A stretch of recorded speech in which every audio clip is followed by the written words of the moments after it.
अस्सलाम वालेकुम स्टूडेंट्स, आज हम करेंगे अपने चैप्टर नंबर 4 फाइनेंशियल अरिथमेटिक की न्यू एक्सरसाइज स्टार्ट और वो एक्सरसाइज है 4.6। इस एक्सरसाइज को करने से पहले आपको इस एक्सरसाइज में जो हमने फार्मूलाज को यूज़ करना है उनके बारे में सबसे पहले पता होना चाहिए। वो फार्मूलाज है हमारे पास प्रॉफिट का फार्मूला क्या होगा, लॉस का फार्मूला क्या है, परसेंटेज प्रॉफिट क्या है, मतलब कि जो प्रॉफिट आया है उसकी कितने परसेंट वो प्रॉफिट आया है वो हमने फाइंड करना है, कितने परसेंट हमारा लॉस है हमने वो फाइंड आउट करना है। और डिस्काउंट क्या होता है और डिस्काउंट का फार्मूला क्या है, हम कैसे फाइंड आउट करते हैं। सबसे पहले प्रॉफिट पे आ जाएं तो प्रॉफिट आपके पास क्या होता है, प्रॉफिट आपके पास वो होता है कि अगर कोई शॉपकीपर पीछे से मार्केट से 20 रुपीज़ की वैल्यू लेके आता है, 20 रुपीज़ की कोई एक चीज़ लेके आता है और उसे आगे वो बेचता है 30 रुपीज़ में, तो 10% मतलब कि 10 रुपीज़ उसने ज़्यादा बढ़ा के फिर बेचा है उस चीज़ को, जबकि लाया तो वो 20 की था, तो उसे जो प्रॉफिट हुआ कितने पैसों का हुआ है, 10 रुपीज़ का। तो इस तरह आपके पास ये प्रॉफिट का फॉर्मूला है कि सेल प्राइस, मतलब कि आपके पास जो उसने उस चीज़ को सेल किया है, बेचा है, वो प्राइस में से अगर मैं कॉस्ट प्राइस को माइनस कर दूँ, क्योंकि जब भी कोई दुकानदार बेचता है तो ज़्यादा बढ़ा के खुद से बेचता है ताकि उससे भी कोई ना कोई प्रॉफिट हो। तो अगर उसने जो प्राइस में बेची है उसमें से मैं माइनस कर दूँ जो पीछे से उस जितनी प्राइस में वो ख़रीद के आया था, तो मेरे पास उसका प्रॉफिट आ जाएगा कि प्रॉफिट कितना होगा उसका। इसी तरह आपके पास लॉस है। लॉस हमारे पास क्या होता है कि अगर हम पीछे से कोई चीज़ 20 रुपीज़ की लेकर आए हैं मार्केट से, लेकिन जब हमने आगे बेची है कस्टमर्स को तो हमने वो चीज़ 10 रुपीज़ में बेच दी है। लाए 20 के थे लेकिन बेच हमने 10 रुपीज़ में दिया है, मतलब कि हमें क्या हुआ है, 10 रुपीज़ का लॉस हुआ है। तो लॉस फाइंड आउट हम करते हैं कॉस्ट प्राइस, जो जितनी उस चीज़ की प्राइस है original cost price minus sale price, जितने में हमने वो चीज़ सेल किया, अगर मैं माइनस कर दूंगी तो मेरे पास आ जाएगा लॉस।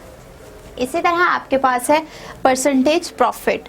पहले तो हमने जस्ट प्रॉफिट फाइंड आउट किया, लेकिन अब हमने देखना है कि हमारा कितने परसेंट का प्रॉफिट हुआ है वो जो भी चीज़ हमने बेची है।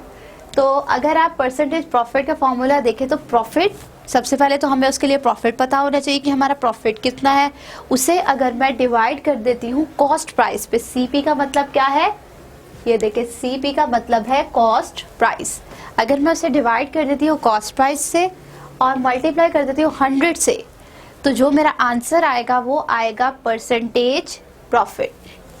इसी तरह आपके पास अगर आपने परसेंटेज लॉस फाइंड आउट करना है तो परसेंटेज लॉस आपके पास क्या होता है, लॉस को डिवाइड कर देते हैं हम कॉस्ट प्राइस पे और मल्टीप्लाई कर देते हैं 100 के साथ।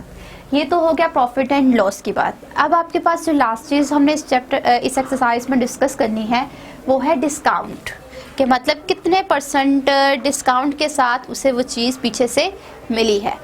अगर कोई चीज़ की मार्केट वैल्यू, फॉर एग्जांपल आपके पास मार्केट वैल्यू है उसकी 30 रुपीज़ की वो है प्राइस, जो भी चीज़ आप खरीद रहे हैं, और आपको अगर शॉपकीपर 20 रुपीज़ की दे देता है, मतलब है तो ओरिजिनल प्राइस उसकी 30, लेकिन जब आप एक साथ काफ़ी सारी चीज़ें लेते हैं, मतलब कि अगर आपने कोई 7-8 बल्कि 20-30 चीज़ें आपने वो एक जैसी लेनी है, तो आपको वो ना उसकी कुछ प्राइस लेस करके बता देता है। तो जो वो उस प्राइस को लेस करता है और लेस करके जो आपको प्राइस बाद में बताता है वो हमारी होती है सेल प्राइस, जिस पे वो दे रहा है मार्केट वैल्यू जो उसकी ओरिजिनल वैल्यू थी। तो जब वो माइनस करके हमें बताएगा तो हमारे पास जो आएगा वो हमें मिलेगा उसका डिस्काउंट। तो हमने देखना है कि हमें डिस्काउंट कितना मिला है, कि मतलब आपको मार्केट वैल्यू उसकी 20 थी और सेल पे उसने आपको 15 की दे दी, तो उसने कितने परसेंट आपको डिस्काउंट दिया, 5%, मतलब 2.5% आपको इस पर डिस्काउंट हुआ 5 रुपीज़ का। इसी तरह हमारे पास डिस्काउंट का फॉर्मूला होता है market price minus sale price. अब आते हैं हम इस एक्सरसाइज 4.6 के क्वेश्चन नंबर 1 की तरफ। तो अगर आप इसके क्वेश्चन नंबर 1 की स्टेटमेंट की तरफ आए तो आप देखिए स्टेटमेंट क्या लिखी है। Hanif bought a car for ₹5,50,000। He sold it for ₹60,50,000। उसने एक कार खरीदी हनीफ ने 5,50,000 की, लेकिन जब उसने वो बेची कार तो उसने बेची कितने की, 6,50,000। इसका मतलब कि उसने ली तो कम पैसों की थी लेकिन उसने बेची ज़्यादा पैसों की। तो आपको स्टेटमेंट पढ़ने से ही आइडिया हो गया है कि ये उसको प्रॉफिट हुआ है। तो after some time find his profit percentage. हमने फाइंड क्या करना है, प्रॉफिट परसेंटेज। तो सबसे पहले आपको जो चीज़ गिवन होती है इधर हमने सबसे पहले वो लिख लेनी है। उसके बाद हमने क्या करना है कि उसकी सिंपल जस्ट फॉर्मूला लगा के कैलकुलेशंस करनी है। तो आपके पास क्या गिवन है, question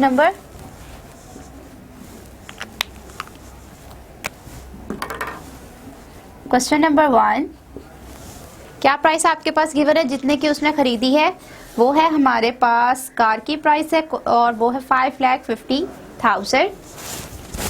cost price of the car equals to ₹5,50,000। ठीक है, और उसने कितने पैसों में वो बेची है, सेलिंग प्राइस जो है, sale price of the car वो है 6 lakh. Sale price of the car equals to ₹6,50,000। ठीक है, अब हमने क्या करना है, हमने फाइंड करना है प्रॉफिट परसेंटेज। तो प्रॉफिट परसेंटेज का फॉर्मूला क्या है आपके पास, ये है। तो इसमें हमें चाहिए क्या है, एक तो हमें कॉस्ट प्राइस चाहिए, ये हमारे पास इसकी कॉस्ट प्राइस है। कॉस्ट प्राइस तो है हमारे पास, 100 भी है हमारे पास, प्रॉफिट नहीं है। तो सबसे पहले हम क्या करेंगे, प्रॉफिट फाइंड करेंगे। तो प्रॉफिट का फॉर्मूला आपके पास क्या है, sale price minus cost price. Sale price की शॉर्ट फॉर्म क्या होती है, SP, and cost price means CP। तो अब मैं इसका फाइंड करूंगी प्रॉफिट। सबसे पहले profit equals to sale price minus cost price. Sale price मेरे पास इनमें से कौन सी है, सेल प्राइस है मेरे पास, ये देखिए सेल प्राइस मतलब SP मेरे पास क्या है, 6,50,000 माइनस कॉस्ट प्राइस मेरे पास क्या है, 5,50,000। अब जब मैं इन दोनों को माइनस करूंगी तो मेरे पास आ जाएगा 50,000 एंड आपके पास ये इन्होंने किया हुआ है, तो आपके पास जो इसका आंसर आएगा वो आएगा 55,000।